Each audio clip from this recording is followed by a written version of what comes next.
Je savais que ma sœur était jalouse de mon succès, mais je mettais cela sur le compte de la rivalité fraternelle, et je continuais à la soutenir, ainsi que la famille, de toutes les manières possibles.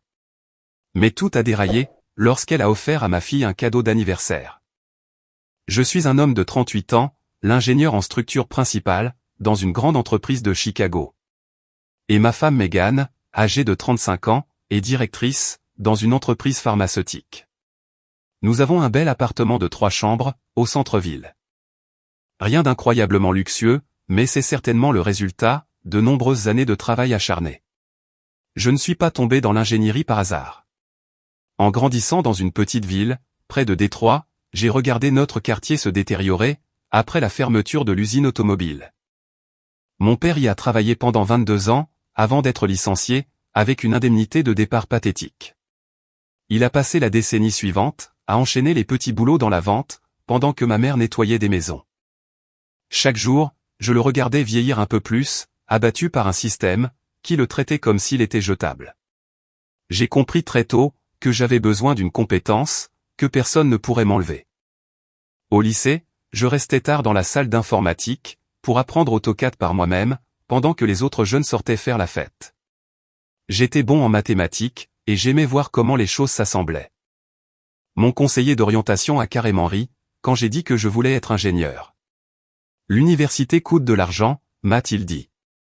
Je me souviens encore de son sourire condescendant. Ma petite sœur, Rachel, 36 ans, a toujours eu cet esprit de compétition bizarre avec moi, depuis que nous sommes enfants. Elle est divorcée, sans enfant, et elle est drôlement amère, à propos de ces deux choses. Notre fille, Olivia, 14 ans, est incroyablement intelligente, passionnée d'art et de musique, et elle capte les drames familiaux, comme un vrai radar. Le favoritisme dans notre famille, cependant, a toujours été évident. Maman achetait des vêtements neufs à Rachel, tandis que je récupérais de vieux trucs. Rachel a eu une voiture, pour son 16e anniversaire. J'ai eu un vélo d'occasion, quand j'ai obtenu mon diplôme universitaire, grâce à des bourses, pour lesquelles je m'étais démené. Maman est arrivée en retard, et est partie tôt, à ma remise de diplôme. Elle a loué un restaurant entier, pour la fête de Rachel. J'ai construit tout ce que j'ai, à partir de rien. J'ai travaillé dans la construction, pendant mes études. J'ai vécu dans un appartement, avec 3 colocataires, et j'ai économisé chaque centime. J'ai obtenu mon diplôme d'ingénieur, j'ai travaillé comme un forcené, et j'ai gravi les échelons, un projet à la fois. Aujourd'hui, je suis associé dans mon cabinet, mais je n'ai jamais oublié d'où je viens. Mon premier emploi, à la sortie de l'université, payait 42 000 €, avec des horaires brutaux. Je travaillais sur des projets d'infrastructures routières, restant souvent sur le chantier jusqu'à minuit, pour résoudre des problèmes de fondation. Les ingénieurs principaux me jetaient les calculs les plus fastidieux, s'attendant à ce que je me trompe, pour pouvoir prouver que le gamin boursier n'avait pas sa place ici. Je vérifiais tout, 2 ou 3 fois, puis je revenais avec des solutions, qu'ils ne pouvaient pas contester.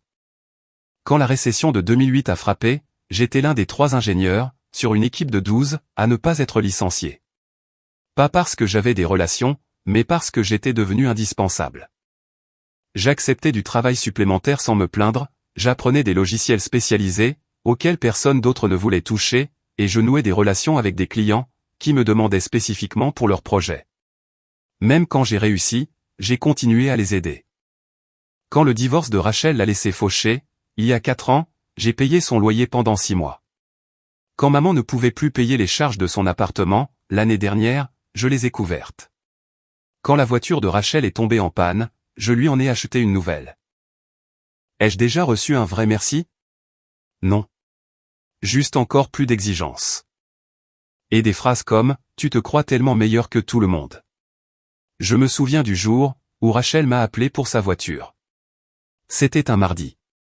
J'étais au beau milieu d'une réunion cruciale, au sujet d'un projet de gratte-ciel, avec un défi structurel majeur. Je suis sorti pour prendre son appel, parce qu'elle avait une urgence. L'urgence? Sa Civic de 10 ans avait finalement rendu l'âme.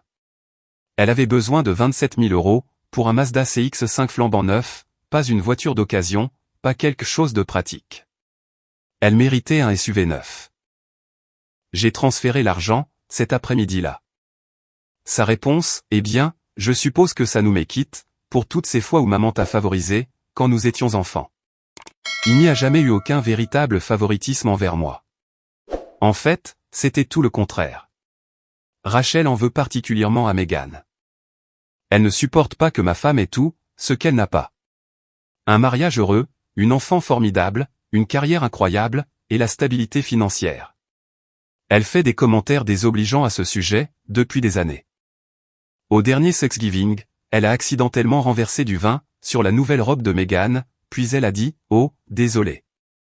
J'avais oublié que certains d'entre nous ne peuvent pas simplement acheter tout ce qu'ils veulent. » À la pièce de théâtre de l'école d'Olivia, elle a coincé Meghan, et a passé 20 minutes à lui expliquer comment les carrières en entreprise détruisent les liens mère-enfant. Quand nous avons rénové notre appartement, elle est entrée et a dit « Ça doit être sympa de jouer à la dinette, pendant que le reste d'entre nous lutte pour survivre. » Et puis, il y a eu la réunion de famille, l'été dernier. Meghan a passé des semaines à tout coordonner, réservant la salle, s'occupant du traiteur. Rachel est arrivée avec 3 heures de retard, s'est plainte de tout, puis m'a pris à part pour me dire « Ta femme a l'air stressée. » Je suppose que tout le monde n'est pas fait pour gérer à la fois une carrière et des événements familiaux. Certaines femmes ne supportent tout simplement pas la pression. Le pire, c'était de voir le visage de Meghan quand elle a entendu ça. Elle supportait ces conneries depuis des années, sans jamais se plaindre. Les tactiques passives-agressives de Rachel ne concernaient pas seulement les choses matérielles. Quand Meghan a été promue directrice l'année dernière, Rachel lui a envoyé un email de félicitations. Elle a mis toute la famille en copie, avec des liens vers des études, expliquant comment les enfants de mères axées sur leur carrière ont des taux de dépression plus élevés. Quand Olivia a remporté un concours d'art régional, Rachel a publié un message sur Facebook, disant que certains enfants ont tous les avantages, et que le népotisme commence jeune, de nos jours. J'ai toujours mis ça sur le compte de l'amertume. Elle traverse une période difficile, disais-je à Meghan. Elle ne le pense pas vraiment. Meghan, étant bien plus patiente que je ne le mérite, se contentait de sourire et de laisser couler. Meghan a toujours été la personne la plus pondérée. Nous nous sommes rencontrés lors de ma 2e année, au cabinet d'ingénierie, lorsque son entreprise pharmaceutique nous a engagés pour concevoir leur nouveau centre de recherche. Alors que les autres cadres envoyaient des emails avec des exigences vagues, Meghan se présentait en personne, avec des spécifications détaillées et des solutions pratiques. Elle respectait mon expertise, tout comme je respectais la sienne. Pas de jeu, pas de drame, juste 2 professionnels, qui reconnaissaient la valeur de l'autre. La semaine dernière, Rachel agissait bizarrement, quand nous nous sommes retrouvés pour prendre un café. Elle n'arrêtait pas de poser ces questions, étrangement spécifiques, sur notre appartement, mon travail, nos finances, des choses dont elle se fiche d'habitude. Elle a également posé des questions sur la fête d'anniversaire d'Olivia, qui venait, à quelle heure, quel cadeau nous avions acheté. J'ai ignoré tout ça, pensant qu'elle faisait juste la conversation. La veille de l'anniversaire d'Olivia a été mouvementée. Nous avons passé des heures à préparer notre appartement, à accrocher des décorations, à commander à manger dans les endroits préférés d'Olivia, et à arranger les cadeaux. Olivia était excitée, mais elle essayait de faire comme si de rien n'était, comme le font les adolescents. « Papa, as-tu vraiment invité tante Rachel ?» a-t-elle demandé, tout en m'aidant à déplacer des meubles. « Oui, c'est la famille, Olivia. » Olivia m'a lancé ce regard, que les enfants vous lancent, quand ils en comprennent bien plus qu'ils ne le laissent paraître. Elle est toujours si méchante avec maman. Elle a ses propres problèmes, ai-je répondu, ne voulant pas dire du mal de ma sœur, devant mon enfant. Sois juste poli, et on va s'en sortir. Olivia a hoché la tête, mais je pouvais voir qu'elle n'était pas ravie. Elle a toujours été sensible aux dynamiques familiales, en particulier, à la façon dont sa tante traite sa mère. Je me souviens de la première fois, où Olivia a remarqué l'attention. Elle avait 9 ans, et nous étions chez ma mère pour Noël. Rachel a fait un commentaire sur l'éducation que donnait Meghan, et Olivia a discrètement glissé sa main dans celle de Meghan. Plus tard dans la soirée, elle m'a demandé « Pourquoi tante Rachel ne nous aime-t-elle pas ?» Les enfants voient clair, à travers les choses que les adultes essaient de cacher. Ce soir-là, ma mère a appelé, pour confirmer sa venue.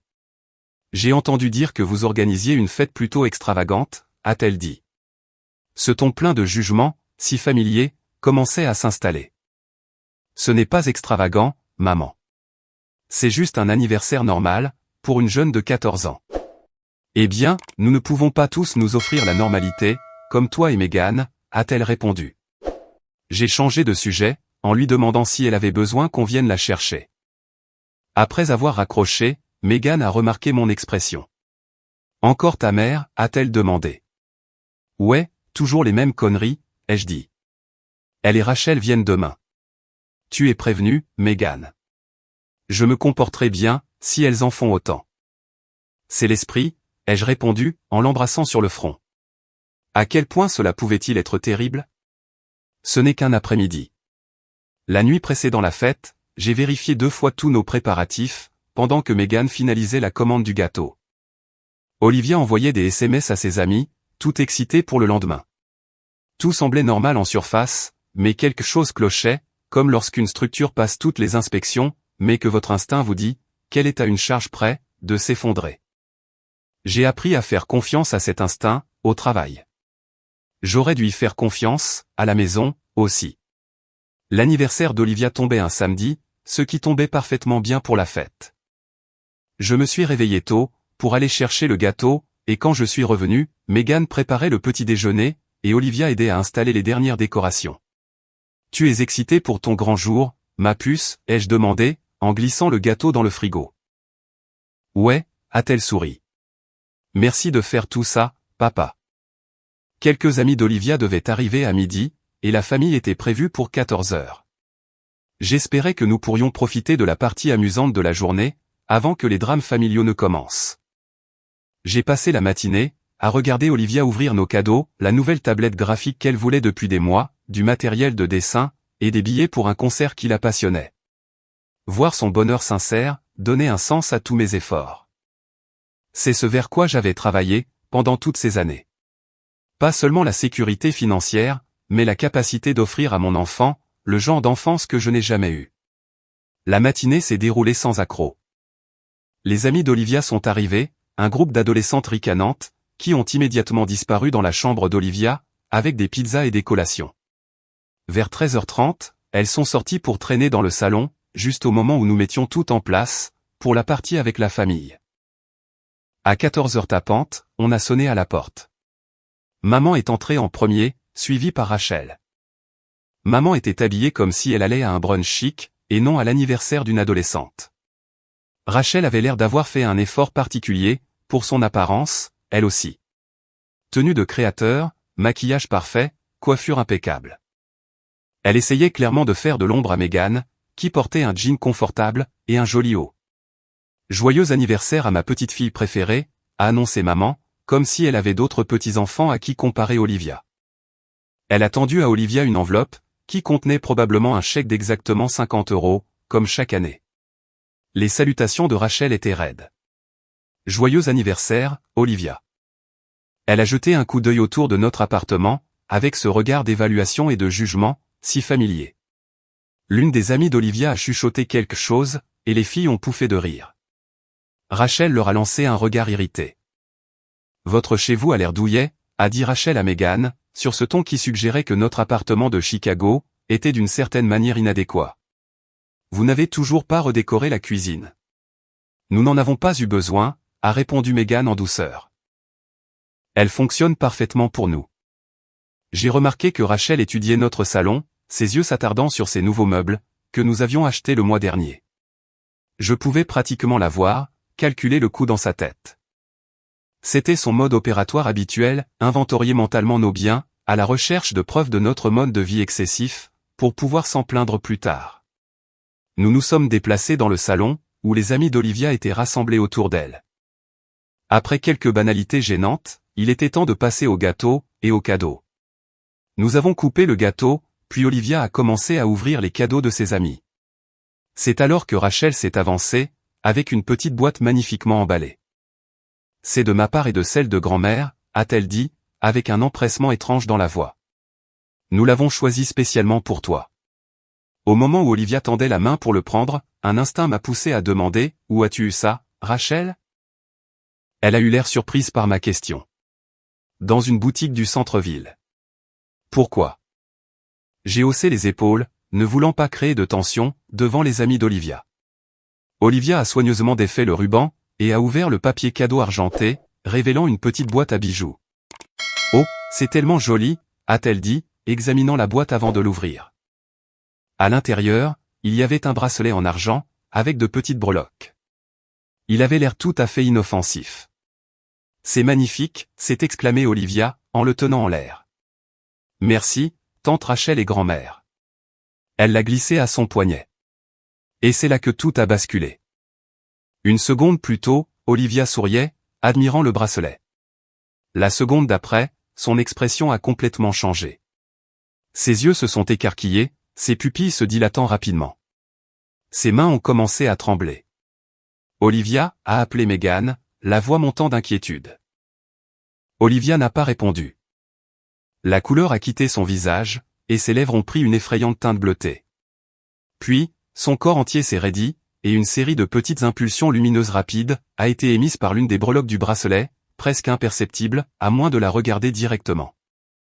Soudain, le corps d'Olivia a commencé à convulser violemment. Olivia, a hurlé Megan, en se précipitant vers elle.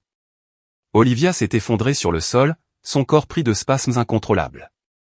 Megan a essayé de la tenir, pour protéger sa tête, pendant que je cherchais mon téléphone à tâtons, pour appeler les urgences. Ma fille fait une crise de convulsion, ai-je dit au répartiteur, en essayant de rester calme. Nous avons besoin d'une ambulance, tout de suite. Tout en parlant au répartiteur, je cataloguais mentalement les symptômes d'Olivia, avec l'approche systématique que j'utilise, pour les urgences structurelles. Durée de la crise, environ 45 secondes et ça continue. Respiration laborieuse, mais présente, la couleur revient légèrement, mais elle est toujours pâle. Je savais, grâce à ma formation en secourisme, que chronométrer la crise était une information cruciale pour l'équipe médicale. Les amis d'Olivia criaient, reculant de terreur. L'une d'entre elles a essayé d'aider Megan à stabiliser la tête d'Olivia.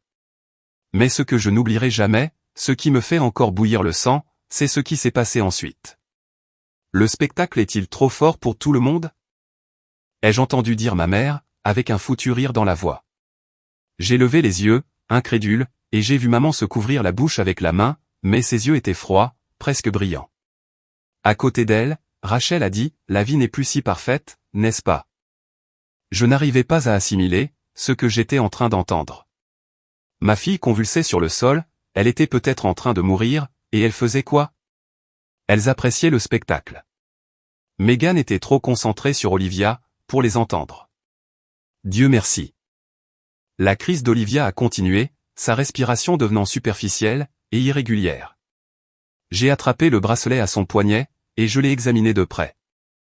Il y avait quelque chose d'étrange à l'arrière de l'une des breloques, un petit composant électronique y était intégré, et ce n'était définitivement pas du matériel de bijouterie normal. Ma formation d'ingénieur a pris le dessus, immédiatement. Ce n'était pas juste une breloque. C'était un appareil. Le petit composant circulaire avait la qualité de fabrication de précision, que je reconnaîtrais n'importe où. Et la micro-LED était à peine visible, mais indéniable pour quelqu'un qui travaille quotidiennement avec des spécifications techniques. Les ambulanciers sont arrivés en quelques minutes.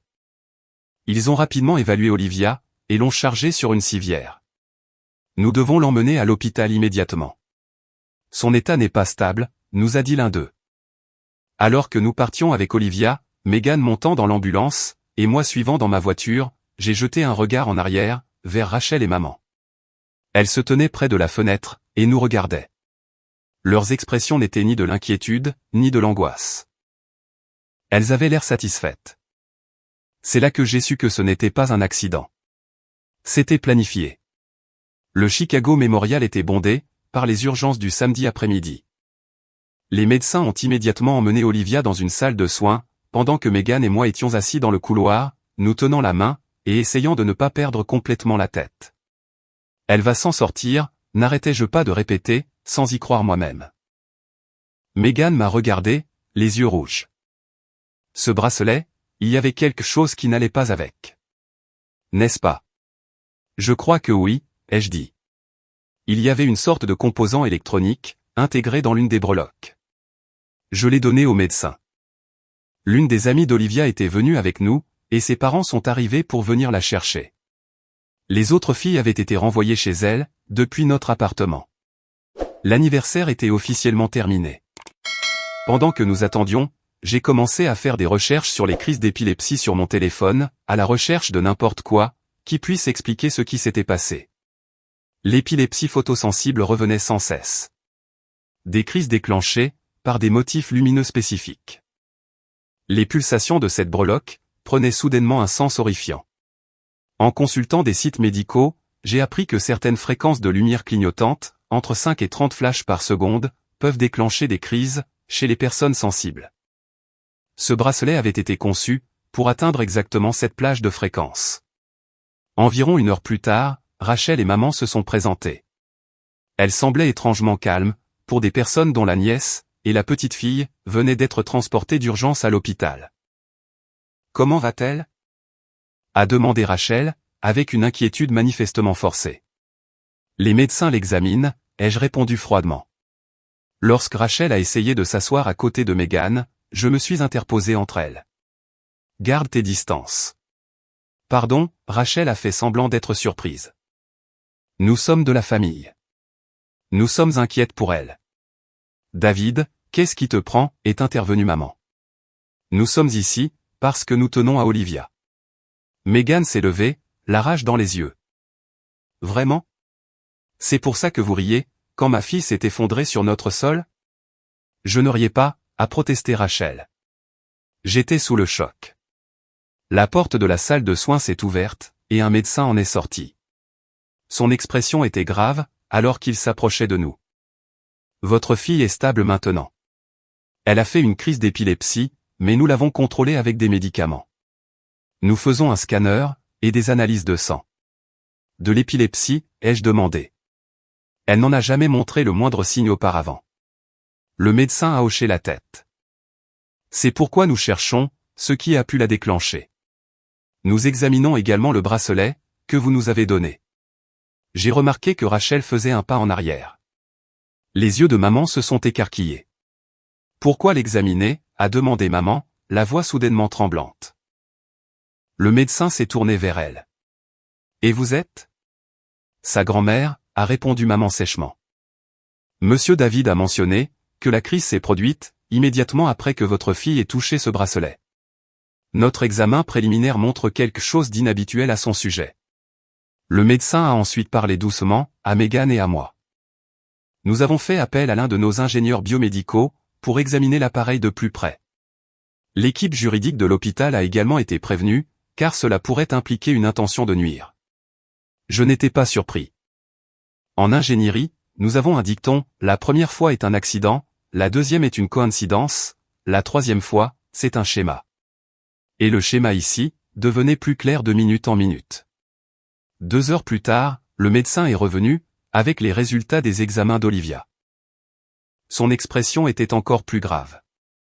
Nous avons trouvé des schémas d'ondes cérébrales anormaux, typiques d'une crise d'épilepsie photosensible, mais aucune anomalie structurelle, dans le cerveau de votre fille, a-t-il expliqué. Ce qui signifie, ai-je demandé.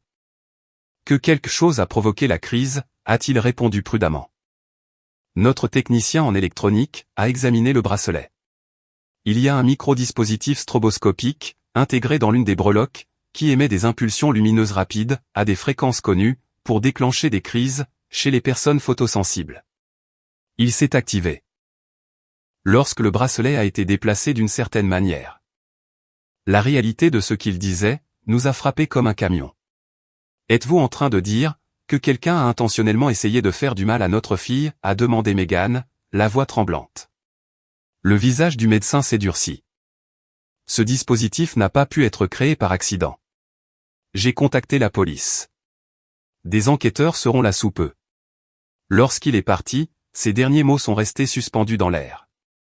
J'ai regardé Rachel et maman, assises de l'autre côté de la salle d'attente. Rachel était sur son téléphone, apparemment indifférente.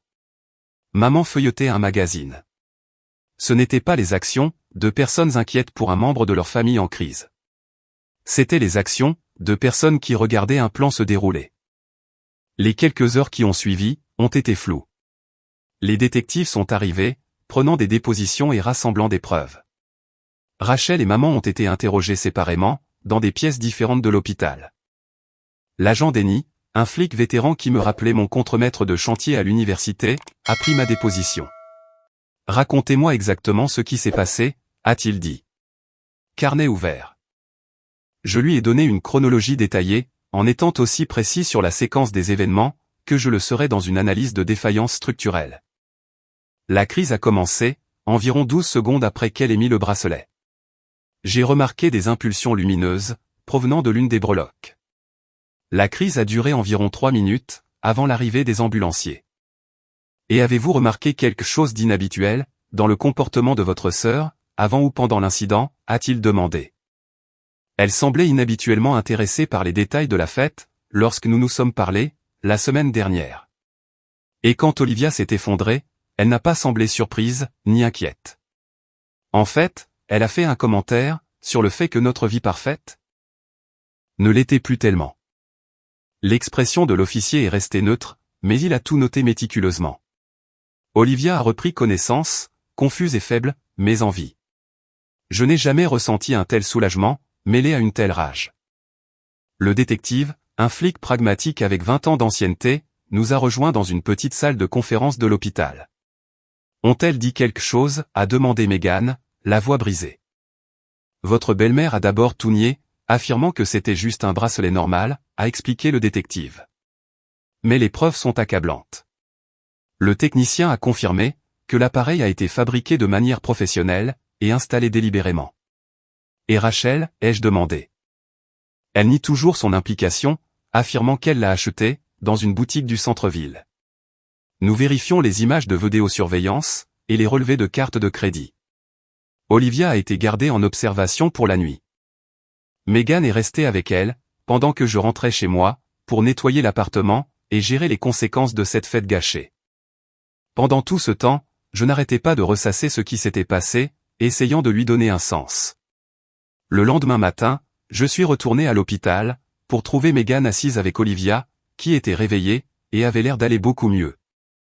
Les médecins ont confirmé qu'elle se rétablirait complètement, sans séquelles. Plus tard cet après-midi-là, le détective a appelé, et nous a demandé de venir au poste. Rachel avait fini par craquer, pendant l'interrogatoire. Megan est restée avec Olivia, pendant que j'allais au centre-ville. On m'a conduit dans une salle d'observation, où je pouvais regarder l'interrogatoire de Rachel, à travers un miroir sans teint. Elle avait l'air terrible. Le maquillage étalé, les cheveux en bataille. Je voulais juste effacer ce sourire suffisant, de son visage. Rachel était en train de parler, la voix montant. La parfaite Megan, avec sa vie parfaite, et sa fille parfaite, et son mari parfait. Savez-vous ce que ça fait de n'avoir rien, pendant que votre frère a tout? De le voir vous jeter sa charité au visage, année après année. Alors, vous avez essayé de faire du mal, à une jeune fille de 14 ans, a demandé l'enquêteur. Je ne voulais pas la tuer, a hurlé Rachel, les larmes coulant sur son visage. Je voulais juste briser ce que je ne pouvais pas avoir. Je voulais que Megan sache, ce que ça fait d'avoir sa vie détruite. Je voulais qu'elle souffre, pour une fois. Et l'appareil dans le bracelet? J'ai trouvé un gars en ligne, qui fabrique des trucs électroniques. Je lui ai dit que j'avais besoin de quelque chose, qui puisse déclencher une crise d'épilepsie. Je l'ai payé en espèces. Elle a ri amèrement. Ce n'était même pas si cher. Et l'implication de votre mère? Rachel a hésité. Elle savait. Je lui ai dit ce que le bracelet ferait. Elle a pensé que ce serait drôle. Leur donner une leçon, pour avoir étalé leur vie parfaite. Elle a dit qu'Olivia irait bien, qu'elle serait juste effrayée. Je me suis senti malade, en la regardant avouer. La haine pure dans sa voix, quand elle parlait de Megan, de notre famille. C'était comme écouter une étrangère. Le détective est entré dans la salle d'observation. Nous allons porter plainte, pour voie de faits graves, mise en danger de la vie d'autrui, et complot. Le procureur pourrait en ajouter d'autres. Votre mère sera inculpée, en tant que complice. Tant mieux, ai-je dit. Je veux qu'elle paie toutes les deux, pour ça. Je fais ce métier depuis 20 ans, a déclaré le détective. Les affaires de famille, sont toujours les pires. Je suis désolé que vous deviez traverser cela. J'ai hoché la tête, incapable de trouver mes mots. Ma sœur avait essayé de briser ma famille, par pure rancune et par jalousie, et ma mère n'avait même pas essayé de l'en empêcher. Sur le chemin du retour, j'ai appelé notre avocat de famille, Marcus, qui nous avait aidés, avec notre planification successorale l'année dernière. J'ai besoin de conseils, sur les ordonnances d'éloignement, et sur une poursuite au civil, lui ai-je dit, en expliquant la situation. Bon sang, a été sa réponse. Je libère mon emploi du temps. Venez demain matin. Apportez tous les rapports de police, et toute la documentation médicale que vous avez. J'ai pensé à ce que Rachel avait dit, sur le fait de vouloir briser ce qu'elle ne pouvait pas avoir. La jalousie s'était envenimée pendant des années, mais je n'aurais jamais imaginé que cela mènerait à ça. Les gens disent que les liens du sang sont plus forts que tout, mais d'après mon expérience, le sang peut parfois être toxique. Le lundi suivant l'incident, Megan et moi avons rencontré Marcus, dans son bureau en ville. Il avait déjà examiné les rapports de police préliminaires, que je lui avais envoyés par email, et avait établi une stratégie claire. Nous poursuivons sur 3 fronts, a-t-il expliqué, en disposant des documents sur son bureau. Les accusations criminelles, que le procureur gère, une action civile pour les frais médicaux, la détresse émotionnelle, et les dommages punitifs et des ordonnances de restriction, pour garder votre sœur et votre mère, éloignés de votre famille. J'ai apprécié son approche méthodique. Cela correspondait à la façon dont je traiterais un problème d'ingénierie complexe. Le décomposer en éléments. Aborder chacun d'eux systématiquement. À quel genre de peine s'expose-t-elle, pour les charges criminelles, a demandé Megan. Les voies de faits graves, avec intention de causer des lésions corporelles, sont passibles d'une peine de 2 à 10 ans, dans l'Illinois, a expliqué Marcus. Ajoutez à cela le complot, la mise en danger d'un enfant, et la nature préméditée de l'attaque. Nous visons probablement la fourchette haute de cette peine, pour Rachel. Et ma mère, ai-je demandé. En tant que complice, probablement de 1 à 3 ans. Mais compte tenu de son âge, et de l'absence d'antécédents, elle pourrait obtenir une libération conditionnelle, a-t-il ajouté, voyant mon expression se durcir. Les sanctions civiles les frapperont toutes les deux, très durement. Il a sorti un formulaire d'évaluation des dommages. Les frais médicaux ne sont que le début. Nous réclamerons des dommages, pour détresse émotionnelle, traumatisme nécessitant une thérapie, perte de qualité de vie, et des dommages punitifs. Étant donné la nature délibérée de l'attaque, sur un mineur, nous pourrions envisager un jugement. À 6 chiffres très élevés. Elles n'ont pas ce genre d'argent, ai-je dit. Marcus a hoché la tête. Exactement. Ce qui signifie des privilèges sur tous les biens qu'elles possèdent, la saisie de leur futur salaire, et, essentiellement, la ruine financière. Elles paieront pour ça, pour le reste de leur vie. Il y avait une certaine satisfaction froide, là-dedans. Rachel et maman avaient essayé de détruire ce que j'avais construit. Maintenant, elles allaient perdre tout ce qu'elles avaient. La procédure judiciaire a avancé étonnamment vite. Les preuves étaient accablantes. Le bracelet modifié, les aveux de Rachel, les rapports médicaux, et le témoignage de l'expert en électronique, sur la conception délibérée de l'appareil. L'avocat de Rachel a poussé pour un accord de plaidoyer, espérant réduire les charges. J'ai refusé d'accepter quoi que ce soit, de moins que le maximum. Elle a essayé d'envoyer ma fille à l'hôpital, ai-je dit au procureur, lors de notre réunion. Elle a admis qu'elle voulait briser ma famille. Je veux qu'elle affronte toutes les conséquences possibles. La procureure, une femme perspicace d'une 50aine d'années, qui avait tout vu, a hoché la tête. J'ai 3 enfants moi-même. Si quelqu'un faisait ça à l'un d'eux, je ressentirais exactement la même chose. L'audience préliminaire de Rachel était prévue 2 semaines après l'incident. Megan et moi étions assis dans la salle d'audience, regardant alors qu'elle était escortée à l'intérieur, portant une combinaison orange. Elle ne ressemblait en rien à la personne soignée, et suffisante, qui était entrée dans notre appartement, ce samedi-là. Ses yeux étaient creusés, ses cheveux pendants. Elle ne nous a pas regardés une seule fois. Son avocat a tenté de plaider pour une libération sous caution, affirmant qu'elle ne présentait pas de risque de fuite, et qu'elle avait de solides liens communautaires. L'accusation a répliqué, en soulignant la gravité des charges, et la nature calculée de l'attaque. Votre honneur, a déclaré le procureur, l'accusé a acheté un appareil, spécifiquement conçu, pour provoquer une crise d'épilepsie chez un enfant. Ce n'était pas un crime passionnel, ni une erreur.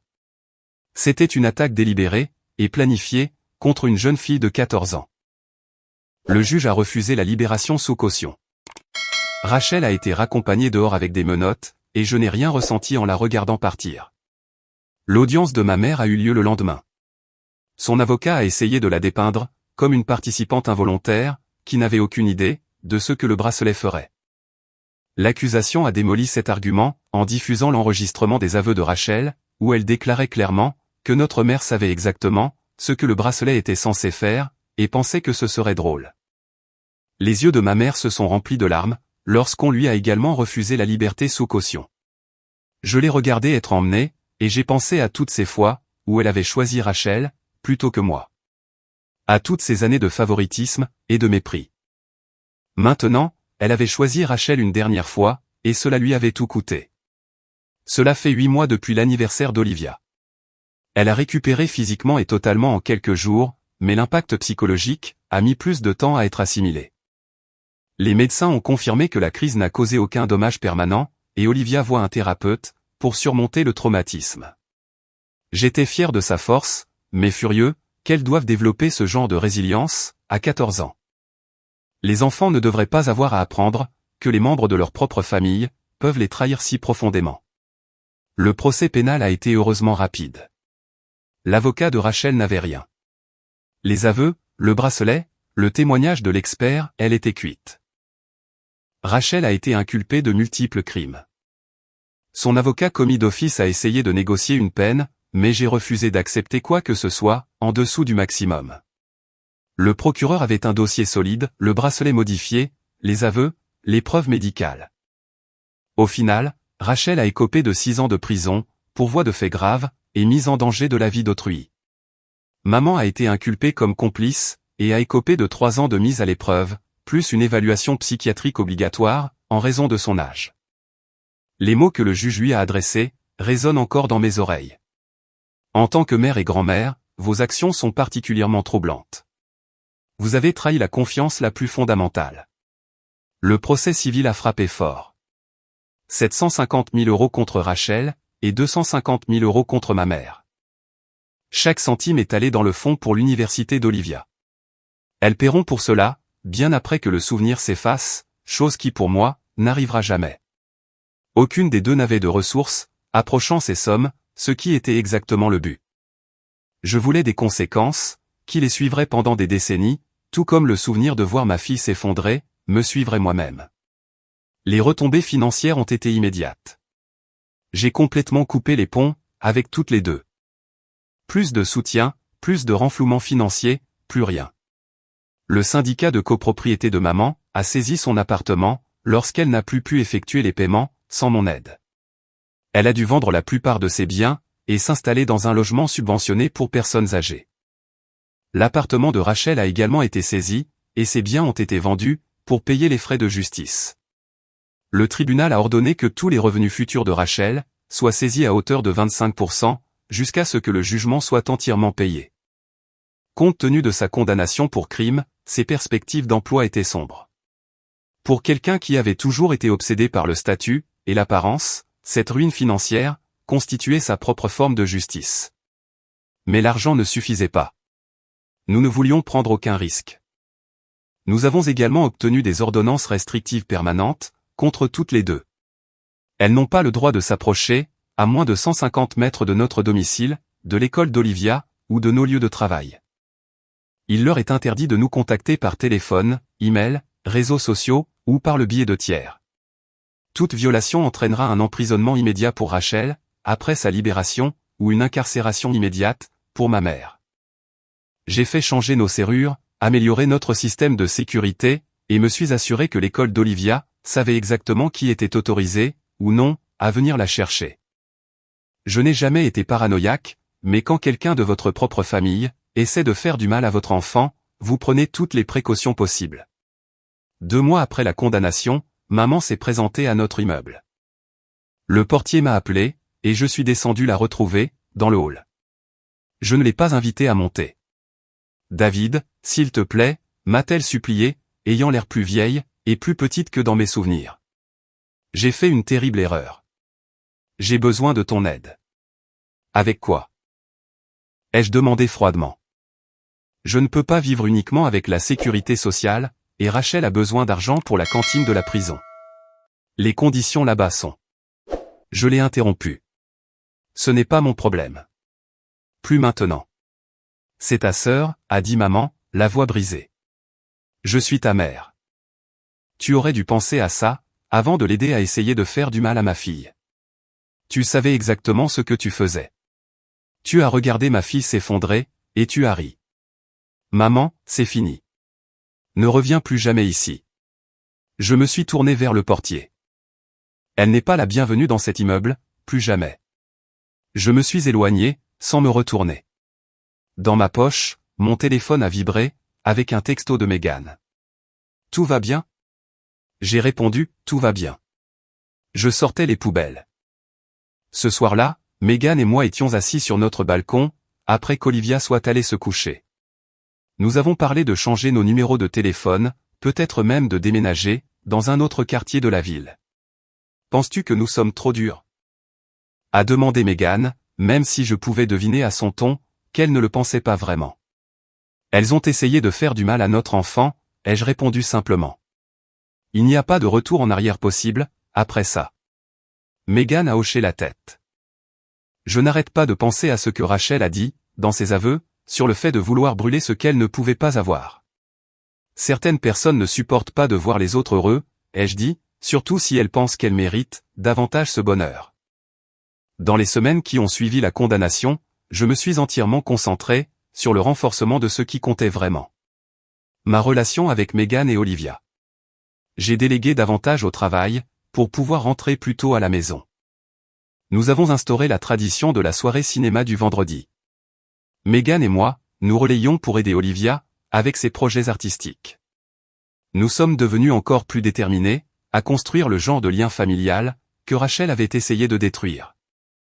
Les retombées juridiques se sont poursuivies pendant des mois. L'avocat commis d'office de Rachel a déposé appel sur appel, tous rejetés. Ma mère a tenté de nous contacter, par l'intermédiaire de parents éloignés, d'anciens voisins, et même des collègues de Megan. À chaque fois, nous renforcions les limites, documentions les violations, et passions à autre chose. J'ai beaucoup réfléchi à la famille depuis, à la façon dont nous sommes conditionnés, pour pardonner aux membres de notre famille, des choses que nous ne tolérerions jamais de quiconque d'autre. À la façon dont nous sommes censés maintenir ces relations, juste à cause d'un ADN partagé. Au diable tout ça. Nous avons reconstruit nos vies sans elle, et ça a été bien meilleur que ce que j'espérais. Olivia se débrouille très bien à l'école, et avec ses amis. Megan a été promue au travail. J'ai décroché un nouveau client important. Nous avons pris de longues vacances en Europe cet été, une chose dont nous avions toujours parlé, mais que nous n'avions jamais priorisée. Parfois, je pense à Rachel assise dans sa cellule, ou à maman seule, dans son minuscule appartement. Je me demande si elles regrettent vraiment ce qu'elles ont fait, ou si elles regrettent simplement d'avoir été attrapées. Je me demande si elles comprennent ce qu'elles ont perdu. Mais la plupart du temps, je ne pense pas du tout à elles. Quelques collègues ont remis en question ma décision, de couper complètement les ponts, avec ma famille. Les liens du sang sont les liens du sang, a dit l'un d'eux pendant le déjeuner. Tôt ou tard, tu devras leur pardonner. Pardonnerais-tu à quelqu'un, qui a délibérément essayé, d'envoyer ton enfant à l'hôpital, ai-je demandé. Il n'avait aucune réponse. C'est ça le problème, avec la famille. Les gens ont cette notion idéalisée, que c'est sacré, que les liens du sang devraient prévaloir sur tout le reste. Mais en réalité, la famille devrait être soumise, à des exigences plus élevées, et non moindres. Les personnes qui sont censées vous aimer le plus, devraient être les moins susceptibles de vous blesser, et non l'inverse. La famille, ce n'est pas une question de sang. C'est une question de savoir qui est là, qui vous soutient, qui veut le meilleur pour vous. Il s'agit de savoir qui ne vous ferait jamais, au grand jamais de mal, juste pour se sentir mieux dans sa peau. Olivia ne porte plus de bracelet. Je ne peux pas la blâmer. Mais elle a ce collier, que Megan et moi lui avons acheté, pour son 15e anniversaire le mois dernier. Olivia le porte tous les jours. C'est ça, la famille.